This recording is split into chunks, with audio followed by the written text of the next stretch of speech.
Apa?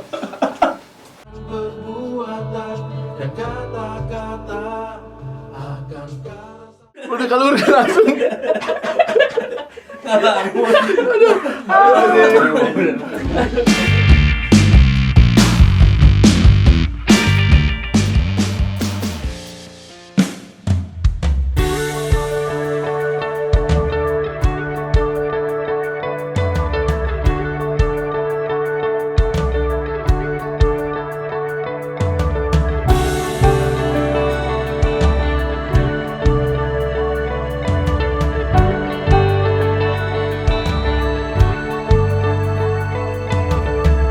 Sangat mendambakan kata sayang darimu, kata Lagu ini rindu darimu.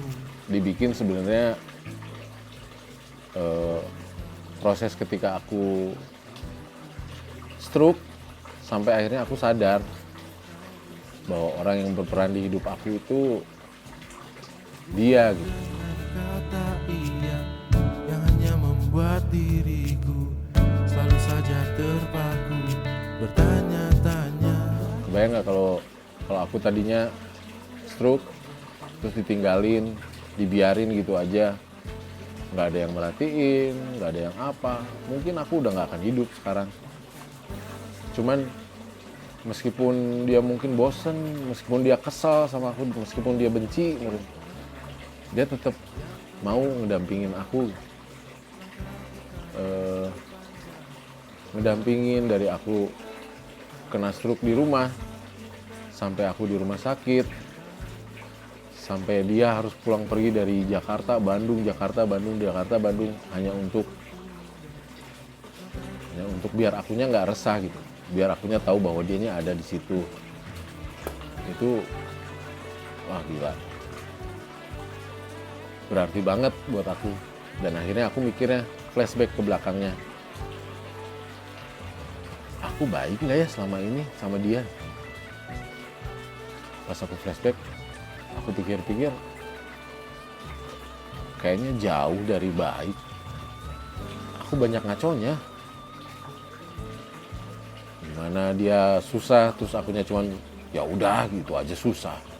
Ya udah gitu aja merengek-merengek, nangis-nangis. Aku selalu gitu dari dulu sebelum aku kena stroke. Setelah kena stroke aku beda. Keluar niatan baik untuk memperbaiki hubungan saya dengan dia. Supaya ya hubungan ini baik sampai akhirnya nanti, sampai anak-anak besar, sampai mudah-mudahan dikasih umur panjang sampai aku bisa nimang cucu. Jujur lagu ini aku buat pada saat dia ulang tahun 11 Juni 2021 kemarin.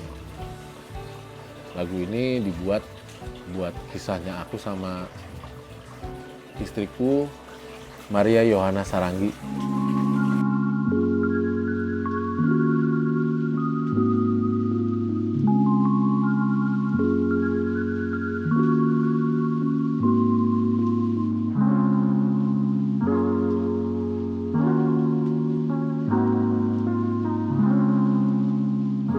Ya memang semuanya awal mulanya dari si Monstruk lah.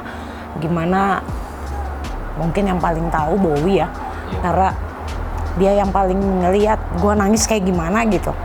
Dia sakit itu Agustus 1 Agustus, jadi hampir setahun berusaha untuk gimana supaya kuat buat dia, kuat buat anak-anak gitu ya, kayak begitu. Luar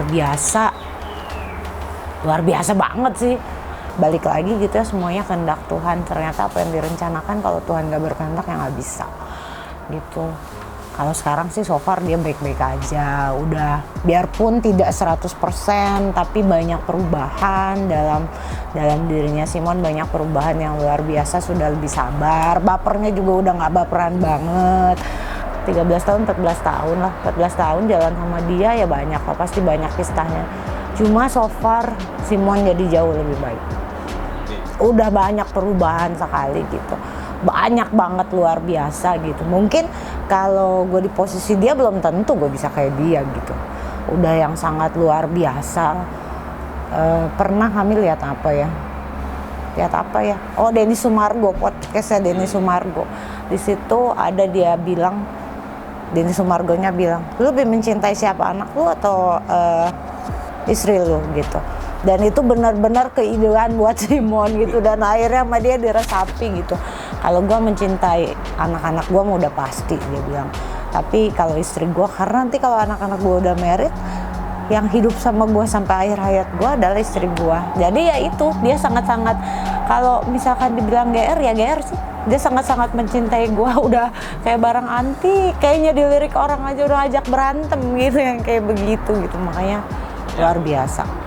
Kalau buat Simon ya semoga, ya yang utama sih gue sih nggak pernah ngelarang-larang dia ngapa-ngapain, nggak pernah sama sekali. Cuma yang pasti lakukan sesuatu yang tidak merugikan dirinya sendiri minimal. Itu yang selalu dipesenin gitu. Mau dia zaman dulu mabok kayak mau dia ngapain kayak nggak balik, nggak peduli. Yang penting satu, bawa kunci rumah. Kalau nggak bawa kunci rumah terganggu tidurnya. Itu doang gitu, nggak pernah yang lain-lain.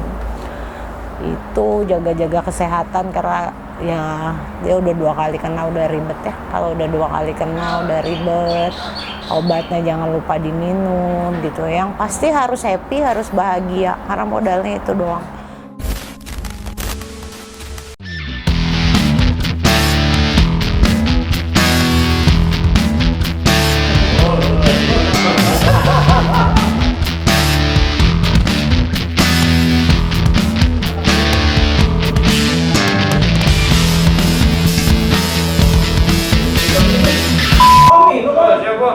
Coba kehausan ini daripada ngetek vokal aja bisa protak lampu atau MS 80%.